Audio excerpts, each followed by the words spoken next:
नमस्कार मंडळी, पुन्हा एकदा मिनी ब्लॉगमध्ये तुमचं स्वागत आहे। आज आहे साखर चौथ आणि आम्ही चाललोय जासेला साखर चौथीच्या गणपतीच्या पाया पडायला ताईकडे। सिंबा बघा आमचा लगेच झोपला गाडीत।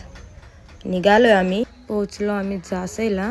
मम्मी आहेत, ननंद आहे, भाचा आहे सोबत, पप्पा पण आहे। हा बघा गणपती बाप्पा किती भारी आहे।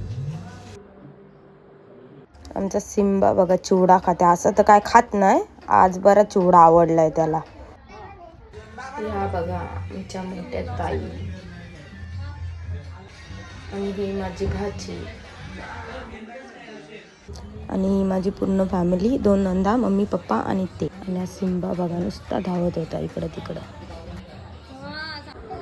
आम्ही पण चिवडा वगैरे खाला आणि लगेच निघालो घरी जायला, कारण घरी पण साखर चौथ पूजायची होती घरी। आणि लगेच चहा ठेवली, चहा प्यायचा टाइम झाला, चहा ठेवली आणि एका बाजूला मोदकांसाठी चव बनवून घेतली आणि लगेच बसलो मोदक करायला। मम्मी पण नव्हत्या म्हणून एकटीला करायला लागले।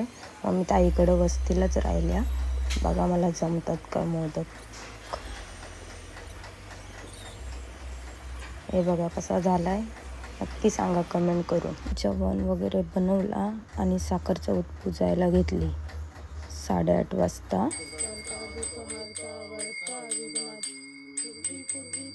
त्यानंतर सगळं आटोपलं आणि गेलो गावात गणपती बाप्पाजवळ। तिथं पण भजनाला सगळी बसलेली गावातली। बाप्पा बघा किती भारी दिसते।